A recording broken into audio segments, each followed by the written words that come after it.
Now to part 3 of our series on the Porgera gold mine in Papua New Guinea's Enga province.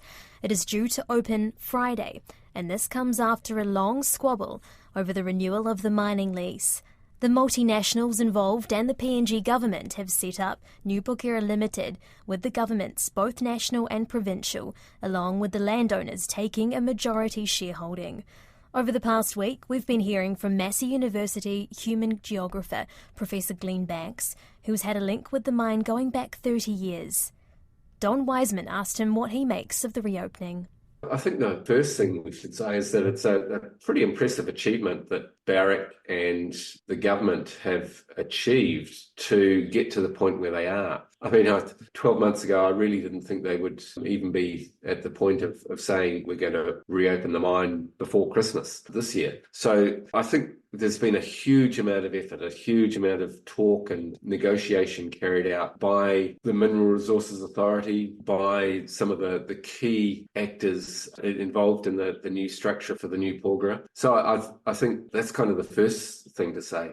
It does leave some fairly big unanswered questions, though. The way in which some of the local concerns and resolution of some of the local issues has been done has basically been to kick them down the road for a couple of years and hope that they're going to be able to negotiate these things over the next 2 years. So the compensation agreements, for example, the way in which the government got around the need to have compensation agreements in place before the issue of a special mining lease was to pass a piece of legislation which basically said, look, the existing compensation agreements before the closure of the mine will allow those to continue in the interim while new compensation agreements are relocated. Without seeing the detail, I assume that also applies to the relocation agreements that they have in place. But they haven't spelled out exactly how they're going to handle the issue of resettlement up there. And that's going to be, as I've found previously, a really vexed issue to try and come to terms with. There's other outstanding issues, some of the environmental issues, which have created pretty nasty local environments, have not been specifically addressed as part of the reopening. My concern is that in the rush to get the mine open again, and as I say, it's a real achievement that's been achieved in the time frame that it has. My concern is that in that rush, there's been a number of the real significant long-standing issues at Porgera that have just been kicked down the road, and the hope is that they're going to try and resolve them in the next couple of years while the mine is kicking up and getting back on stream. The onus to have done all of this comes back to the national government, doesn't it?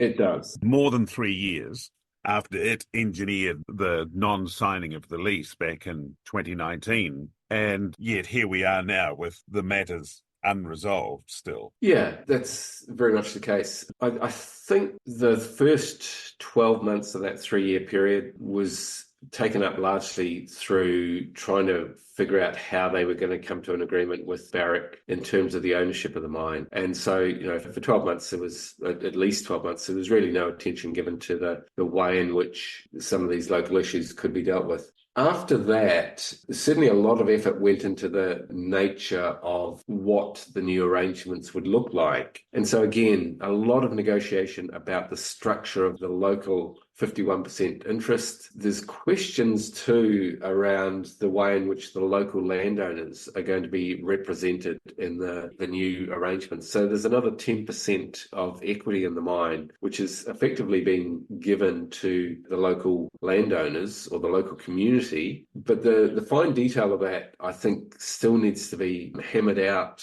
And that in itself could be highly contentious. So whether we're actually going to see real benefits being delivered locally through the equity holding, the increased equity holding, is not at all clear, given that we don't know exactly what the structure of that 10% landowner share is going to look like. Some of those other issues, it does appear from the outside that what's happened is that the government has decided to essentially throw a lot more money at Porgera and hope that that will make some of the issues go away. So there's significant community development that Barrick has committed to in terms of funding on an annual basis. There's significant infrastructure money being committed to Porgera and Enga province. And my sense is that they're hoping that that's going to mollify a lot of the agitation at the local level about some of the ongoing unresolved issues up there. Whether that's actually the case will depend on the distribution of how those funds are actually used and employed, whether it brings real benefits to the bulk of the Porgera population.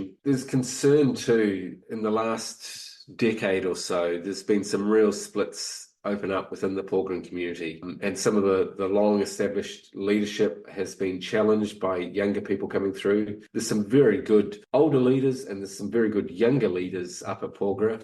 Getting them to see eye to eye and agree to work cooperatively on a lot of these issues is going to be really difficult. There's some really long-standing feuds and disputes between some of the groups up at Porgera. So getting them in agreement and working towards a common good is difficult at the best of times when you've got such a large community up there that is made up of people who are not necessarily of the original landowning community, but migrants from elsewhere. Issues of social control up there are really difficult when leaders aren't able to effectively either represent the whole community or have some form of traditional control over those communities. So exactly how that's all going to play out, I think, is one of the real questions that we're going to see over the next couple of years, if and when the mine does actually open. I've heard rumours already since the announcement that the opening date is the 22nd of December. I've heard rumours there's going to be significant landowner opposition to the opening itself. So that's not a really good start to the process. I do hope that it does open, but whether it does is probably a question that we won't really see until the day.